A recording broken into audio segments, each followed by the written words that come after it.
Thank you, Peter. Welcome back from the break. Hi, Todd. How are you? I'm really excited to be here talking at Altitude because I used to come to Altitude as a customer. Before I joined Fastly, I was a customer not once but twice as CTO at the New York Times and also CTO at Condé Nast. So I bring it up because I used to spend my time building digital products and trying to make them great and trying to make them fast. And since I joined Fastly, it's been so much fun to watch the company and our platform evolve. And I've been thinking a lot lately, if I was building a product now, how would I use our edge network to make it great and to make it fast? So that's what I'm going to talk about. I want to start just with a really simple question, which is, it is 2023, like the internet has come a long way. Does speed still really matter?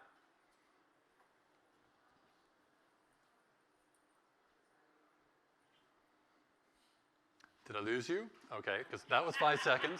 Yeah.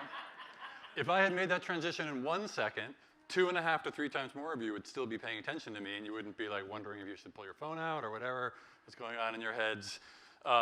So this stat is from a study from a digital agency called Portent, and they did this in 2022. So I would say, yeah, like speed still makes a big difference on conversion. You know, that's a big change, 5 seconds to 1 second. Like, sure, that's a big change, but that is a huge impact to conversion of any kind. There are not many things you can do to get that kind of impact. So clearly, performance still matters. So, but it's worth asking, like, why is that? Are people really that impatient? Do your users like have a little economist inside them with a stopwatch going like, that was 3 seconds, like that was 8 seconds, that was 13.5 seconds, and that all just made me 5% less productive over the last 5 minutes, and like I'm pissed? I don't really think so. It's not like that. It's not rational. It's speed impacts the way your customers feel, right? If your site is really slow, they feel uncertain. They feel anxious. They're not sure if they should be doing, like spending their time on this. They're not sure if they're going to get to the end of whatever task they're trying to complete. They're not sure if it's even going to work. If your site is fast, they feel powerful. They feel in control. And if it's really fast, it still feels like magic.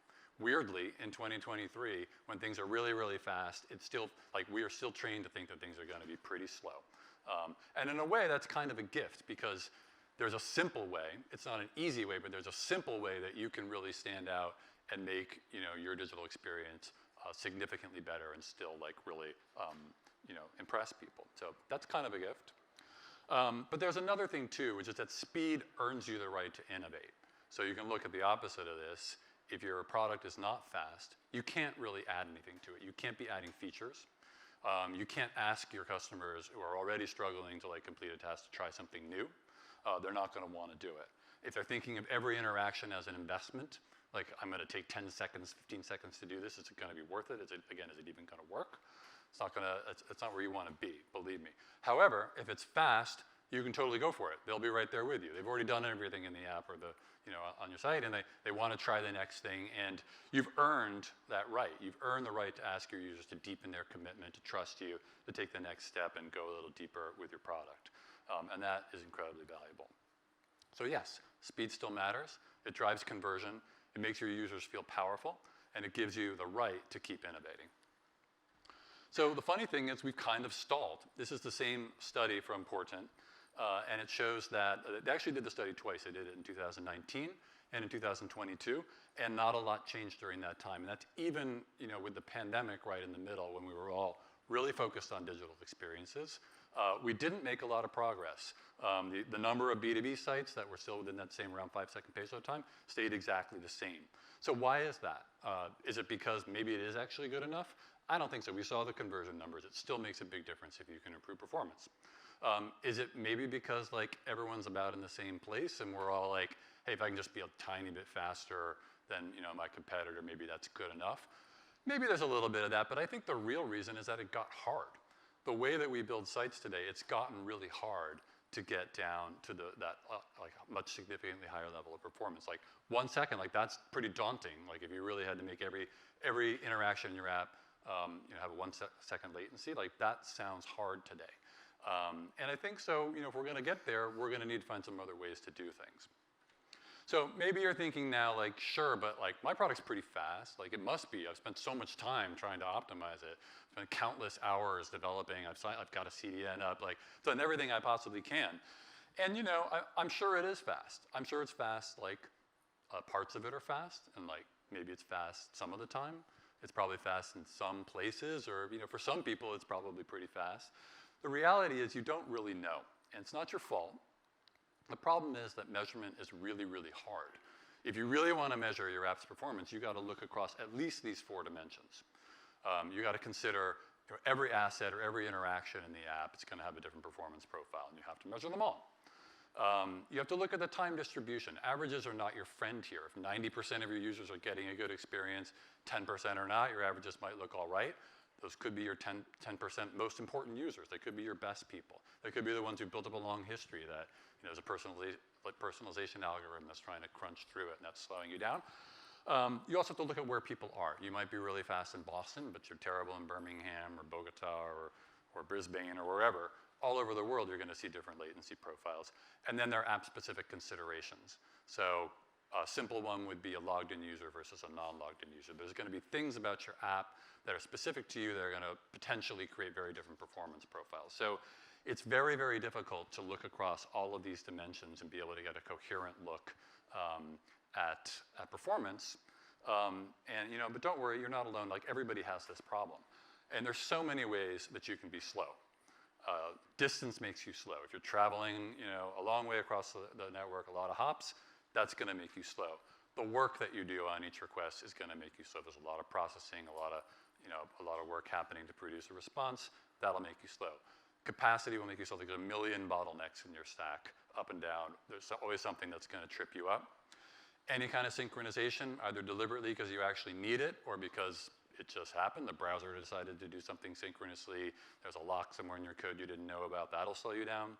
And then browsers themselves, like, they make funny decisions about things. They decide how they're going to serialize requests. They decide how they're going to paint the page. There's a lot of browsers out there. They all do things a little bit differently.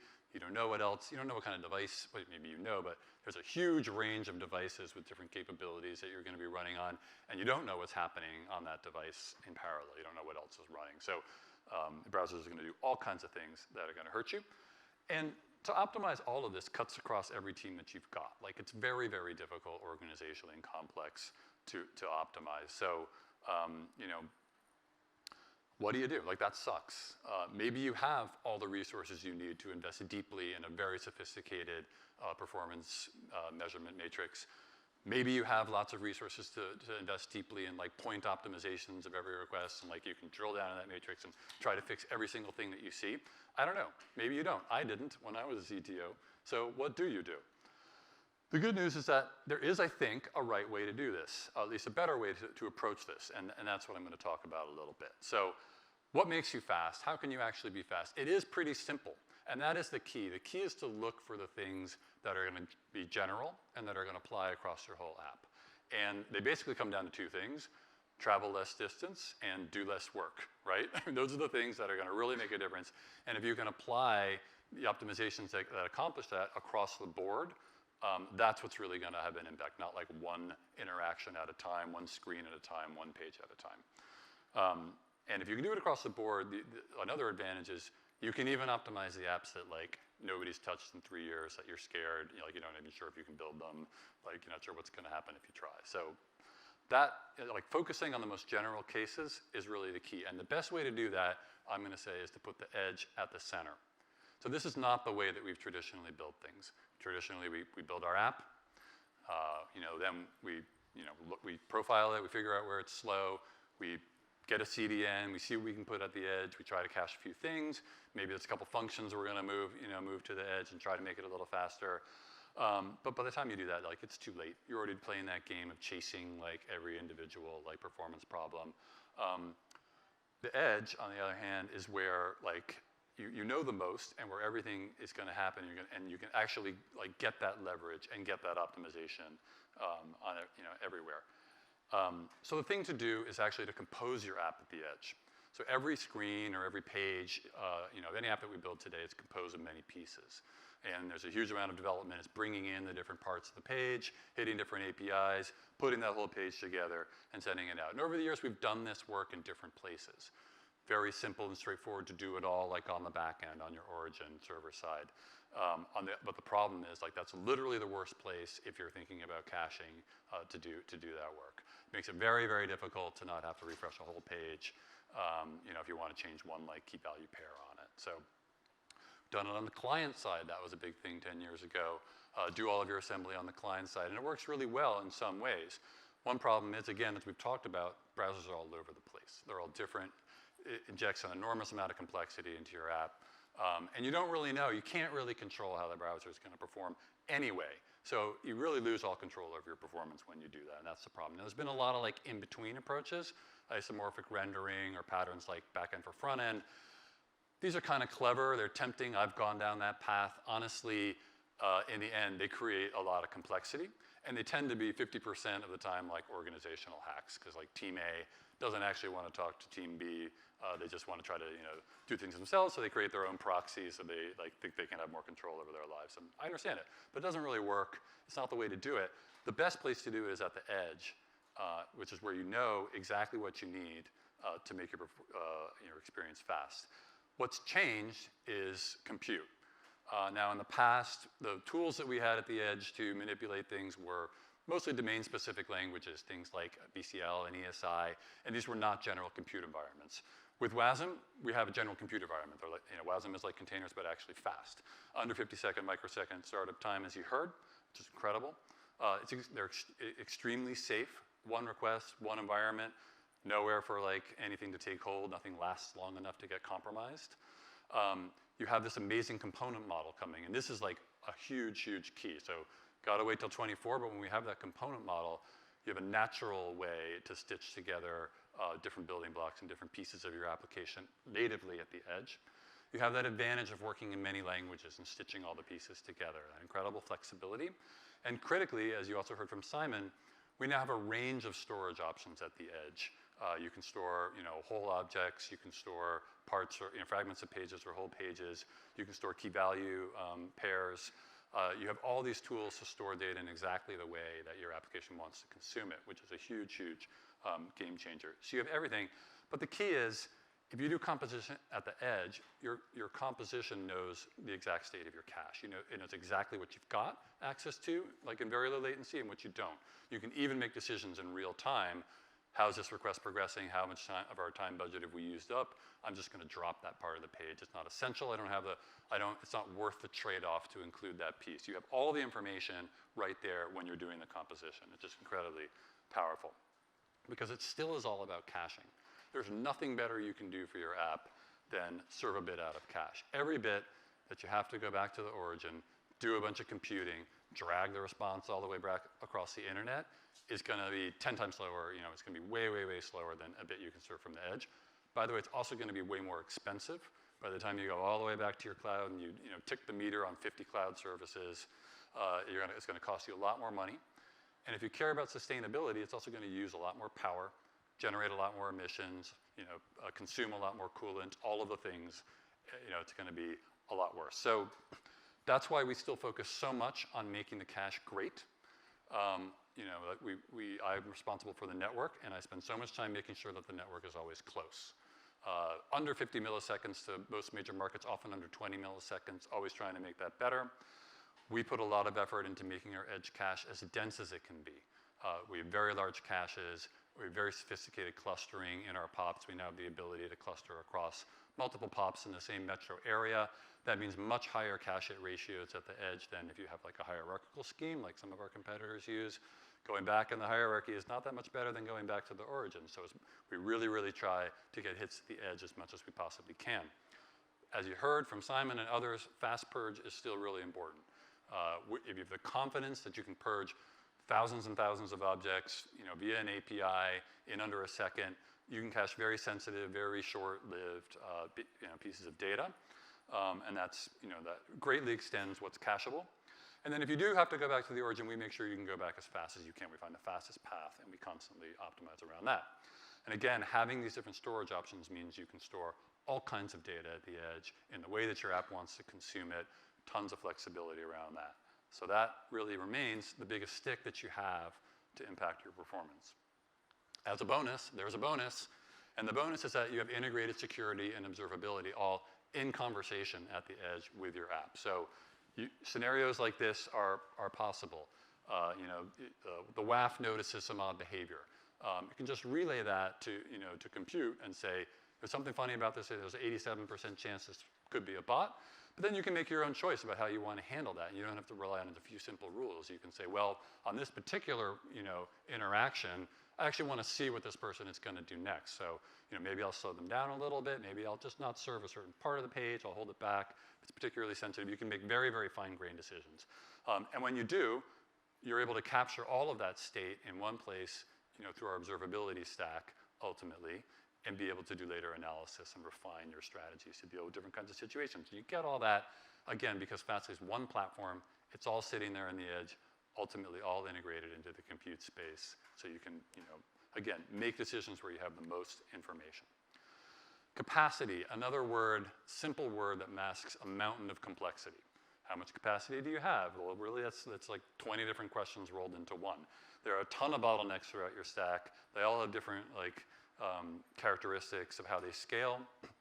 The less of that you have to deal with, the better. The more you do at the edge, you don't have to worry about capacity. It's my problem. I do worry about it a great deal, believe me. But the point is, we're gonna have the capacity available for you, when you need it. And the less that goes back to origin, and the more predictable, the narrower the amplitude of that wave of traffic over the diurnal that's going back to your origin, makes it much, much simpler to manage scaling at your origin. So it's really worth it to compress that wave as much as you can, make that traffic predictable, and minimize it. And then scaling is a much more tractable problem for you, with your origin. As Tyler said, we don't auto-scale. It's not auto-scaling. Every request gets a new container anyway, and we spin it up, and it's the same for the first one, and it's the same for the billionth one. It doesn't make a difference. There's no warming. There's no latency associated with that. Last, you all know this, we build for usage. We don't build for peak. So one of the things I liked least about my job was explaining to people why I needed to buy a bunch of stuff that by definition I wasn't going to use. We want to spare you from doing that. You're only going to pay for what you use. We provide the headroom, so you don't have to explain what that is to somebody. We all have masters. So what do you want to do? What do you want to spend your time on? Do you want to spend your time trying to find the next slowest part of your app and trying to painstakingly rewrite that, only to find that you didn't actually make a difference in real end user performance? Do you want to spend your time figuring out why your cloud spend just spiked? One of the 30 services that you're exercising, suddenly it's costing twice as much and you don't know why. Do you want to spend, toil away tuning your whole stack to perfection and not actually adding new value for your customers? Or would you rather innovate for them? Would you rather create new features? Would you rather be empowering your users with that magical performance that you can really only get by throwing bits out of cache? Do you want to launch into the next market with the exact same performance you had in your home market? I think it's a pretty easy choice. So there you go. This gets me so excited. I really want to build something. Todd, I don't know, where's Todd? Todd, do you need help with Bubs? Because I want to do some I want to do some coding. Speed really does still matter. The good news is that you can have it. We just have to think a little bit differently about how we build now. And this is happening. We're seeing customers do this kind of work. You're going to hear next from Jana Iyengar, who's going to talk about how some of the biggest and most creative companies on the web are starting to use our edge to innovate and make the internet not only faster, but safer. So thank you very much.